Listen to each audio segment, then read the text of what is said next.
Bismillahirrahmanirrahim. Assalamualaikum warahmatullahi wabarakatuh. Saya akan menjelaskan pendahuluan dasar instalasi listrik.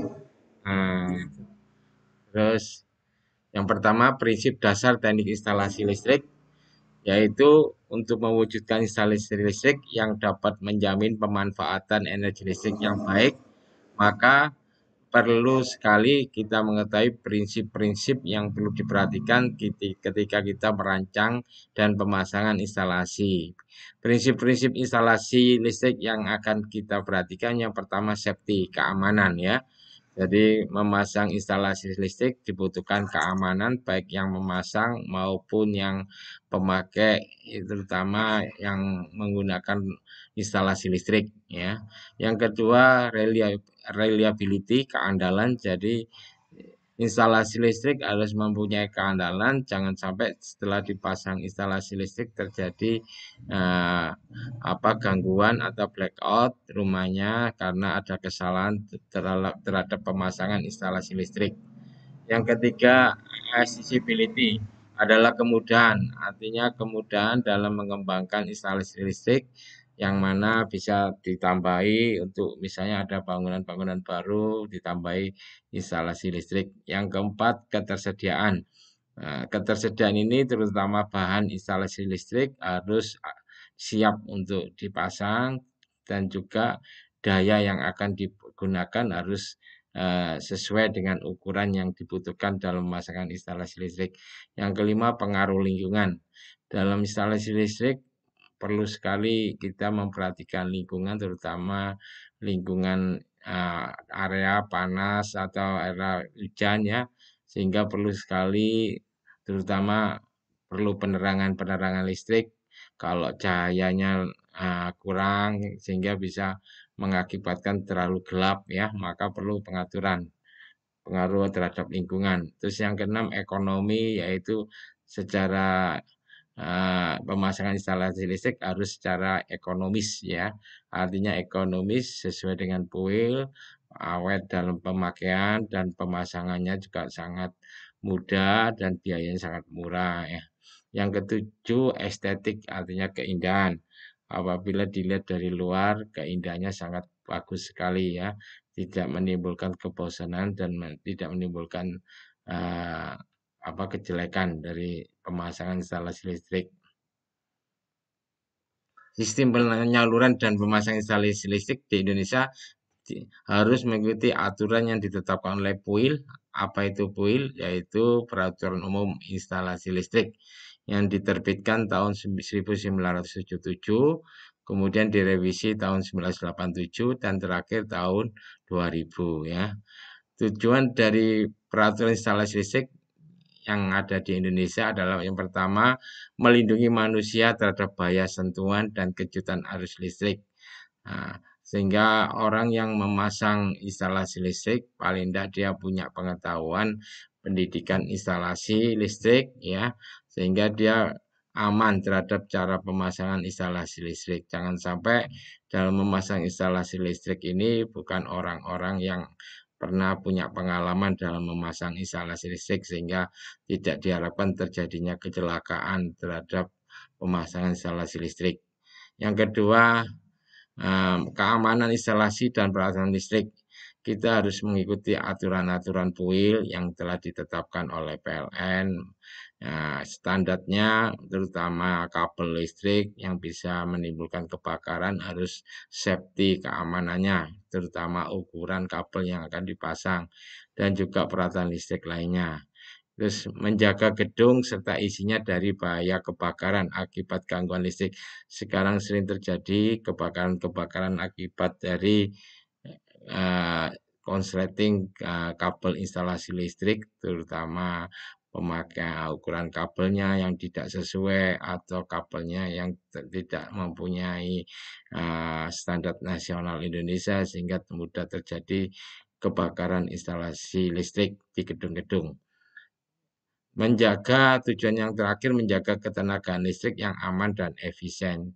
Artinya dalam pemasangan instalasi listrik diharapkan pemasangannya aman terhadap konsumen, ya, pemakai instalasi listrik, dan aman juga bagi yang masang, serta efisien artinya biayanya sesuai, tidak terlalu boros, dan dayanya juga, daya pemakaiannya juga tidak terlalu besar, sesuai dengan besar luas dari ruangan instalasi listrik yang akan dipasang. Kuil tidak berlaku bagi beberapa sistem instalasi listrik tertentu seperti bagian instalasi tegangan rendah untuk menyalurkan berita atau isyarat, ya. Yang kedua, instalasi untuk keperluan telekomunikasi dan instalasi kereta rel listrik. Ini kuil tidak berlaku, ya. Jadi tidak memakai kuil. Yang ketiga, instalasi dalam kapal laut, kapal terbang, kereta rel listrik, dan kendaraan yang digerakkan secara mekanis itu tidak mengikuti kuil, tidak berlaku.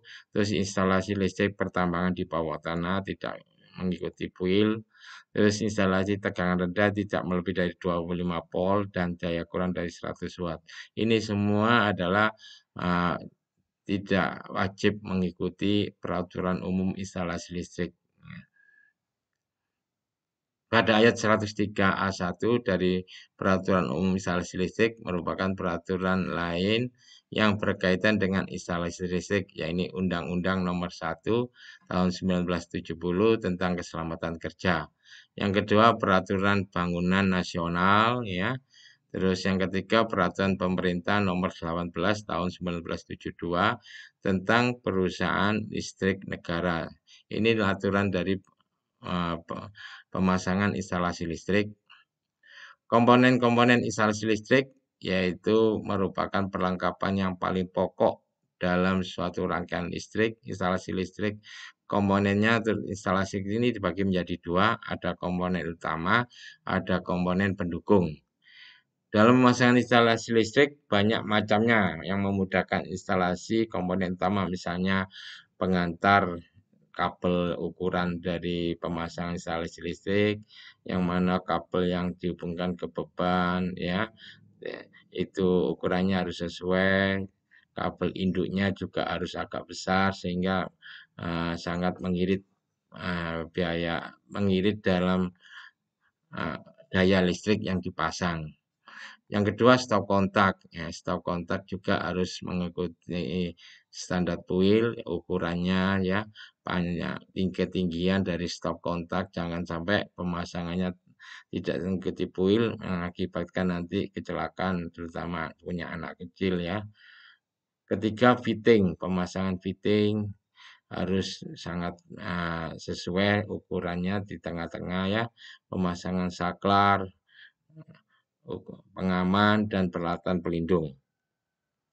Sedangkan komponen pendukung diantaranya pipa instalasi yang fungsinya untuk melindungi kabel listrik yang tidak mudah dimakan hewan, yaitu terutama tikus, ya, sehingga tidak mudah terjadi short circuit. Yang kedua, klem pipa yang mana dipasang nanti di tembok maupun di plafon, ya. Yang ketiga, kotak sambung yang menghubungkan dari kabel-kabel yang lainnya. Kotak saklar yang menutup saklar nanti. Yang keempat, kotak kontak, stop kontak, yaitu menutup kotak kontaknya sendiri, dan lain-lain. Tahapan perencanaan instalasi listrik rumah tangga, ada beberapa tahapan dalam perencanaan instalasi listrik rumah tangga, yaitu pertama, dana rumah, peletakan peralatan instalasi listrik harus ada, diagram pengawatan, terus penggambaran rangkaian PAB, perhitungan biaya pengadaan bahan. Ini semua kelima ini adalah tahapan-tahapan untuk merancang sebuah instalasi listrik rumah tangga.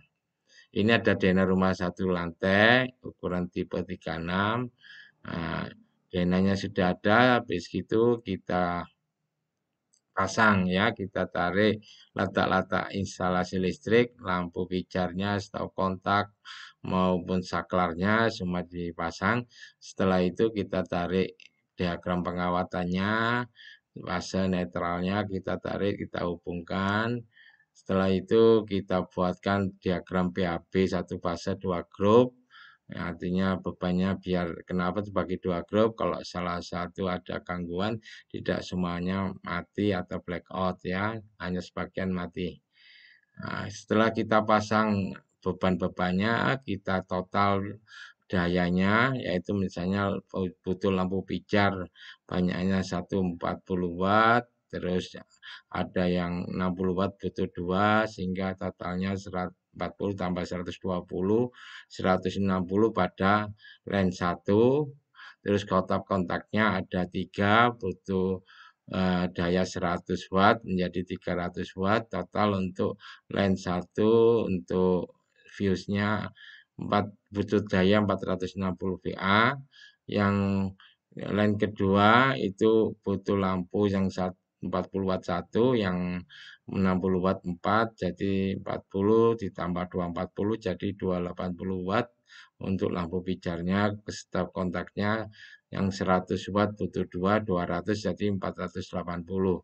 Sehingga arus listriknya 460 dibagi 220 sama dengan 20,9 ampere, maka kita beli pengamannya fuse-nya 4 ampere. Yang satunya 480 dibagi 220 sama 218, kita kasih 4 ampere. Harus di atasnya ampere yang setelah kita hitung harus di atasnya, jangan sampai sama, akan mudah terjadi trip. Terima kasih, saya akhiri. Assalamualaikum warahmatullahi wabarakatuh. Ini kontrol ini, ini. Oke.